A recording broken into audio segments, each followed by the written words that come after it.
So what actually happens inside your body when you just completely stop eating for 3 full days? Well, let's dive right into this explainer. We're going to unpack the exact hour-by-hour biological timeline and the health benefits of a 72-hour fast. We're basing all this on clinical insights from Dr. Truc Nguyen, so we're completely removing the guesswork here. Now, when a lot of people hear the words 3 days without food, their brain instantly goes straight to survival mode. But while humans can technically survive for weeks without food, a calculated 72-hour fast is a totally different ballgame. This isn't starvation. It's actually a deliberate, highly structured trigger for some incredibly powerful biological processes that are tied directly to long-term health and longevity. Okay, here's our roadmap for today. First, the 72-hour fast explained, followed by your body on a fast. Then we'll hit key health benefits, what breaks a fast, and finally, fasting safely and breaking it. All right, Section 1, the 72-hour fast explained. So most of us are familiar with intermittent fasting, right? Think of that like taking a daily pause. Maybe you fast for 16 hours and eat for 8. But a 72-hour water fast, that is a total system reboot. It literally means 0 calories for 3 straight days, relying only on water, plain black coffee, or unsweetened tea.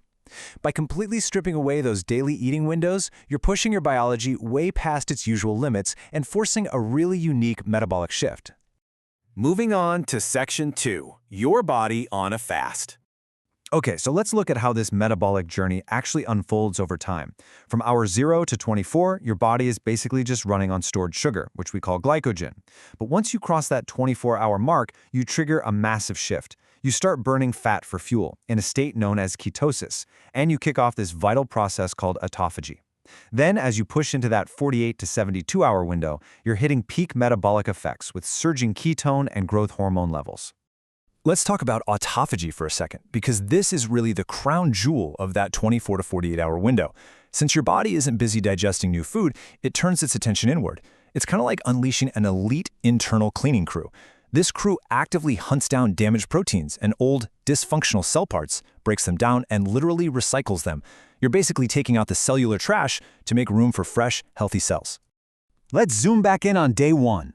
During those first 24 hours, as your insulin levels drop and those glycogen reserves burn off, your system is still expecting its usual hit of glucose. So, yeah, it is completely normal to feel initial hunger pangs, or maybe some slight fatigue and lightheadedness. But here's a really surprising clinical twist. By the end of this first full day, those sharp hunger pangs actually tend to fade. Your body kind of gets the memo that the kitchen is closed and prepares to mobilize your stored body fat instead. Now, if you can push past that initial hurdle into days 2 and 3, that's where the real magic happens.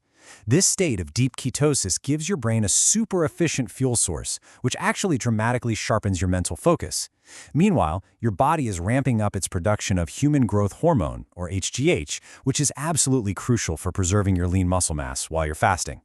On top of the whole shebang, studies show this is exactly when your immune cell regeneration really kicks into high gear. Which brings us to Section 3, key health benefits. So what are the long-term rewards here? Well, extended calorie restriction acts as this profound systemic metabolic reset. Getting through a 72-hour fast supercharges that cellular repair we just talked about and significantly improves your blood sugar control.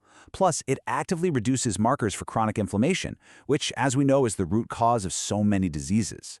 It also positively influences heart disease risk factors, like lowering your blood pressure and LDL cholesterol. Oh, and as an added bonus, a lot of people even report having glowing, clearer skin thanks to all these massive hormonal shifts. All right, on to Section 4. What breaks a fast? Okay, the rule here is absolute, guys. Literally anything with calories triggers a metabolic response and will instantly snap you right out of your fast. A tiny splash of milk or, a single teaspoon of sugar in your morning coffee, boom, fast broken. If you want to achieve maximum autophagy, you absolutely must stick strictly to plain water, plain black coffee, or unsweetened herbal tea. Fruit juices, creamers, protein shakes, they are entirely off limits. No exceptions. Well, okay, actually, scratch that. There is one strategic exception that people use, and that's bone broth. Now, technically, bone broth does break a strict water fast because it has calories and protein. But a lot of fasters use it as a bit of a cheat code. If your main goal is just safely making it to the 72-hour finish line rather than getting 100% maximum autophagy, bone broth can be a real lifesaver. It replenishes crucial minerals and electrolytes, which helps prevent those awful muscle cramps and keeps your energy somewhat stable. And finally, Section 5. Fasting safely and breaking it. Listen, safety always has to come first. Prolonged fasting carries very real medical risks. We're talking severe dehydration and electrolyte imbalances that can cause massive dizziness and muscle cramps. It is strictly, and I mean strictly, advised against if you are pregnant, breastfeeding, or if you've been diagnosed with diabetes. You should also absolutely avoid it if you're on blood pressure or blood sugar medications without direct medical supervision, because fasting can drastically alter how those medications work in your system. Never attempt this blindly. Now, let's say you successfully hit hour 72. You have to remember that your digestive system has basically been asleep for 3 days. To avoid painful bloating or severe nausea, you've got to wake it up gently. Step 1, start incredibly light. Think broths, light soups, or a very diluted smoothie. Then, maybe a few hours later for Step 2, you can slowly introduce easily digestible proteins and well-cooked vegetables. And Step 3, do not, under any circumstances, immediately celebrate with a huge, heavy, greasy, or high-fat meal. Your stomach will definitely punish you for that. The absolutely crucial takeaway for today is exactly this. Fasting isn't a competition. True health comes from understanding your body's limits, staying hydrated, and working with your biology, not aggressively punishing it.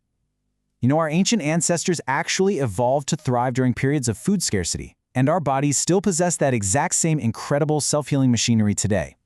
So, after seeing how this profound biological reset actually works, I have to ask, are you ready to tap into your own evolutionary blueprint? Or is a simple daily intermittent fast maybe a little more your speed? Keep learning, stay curious, and we will see you on the next explainer.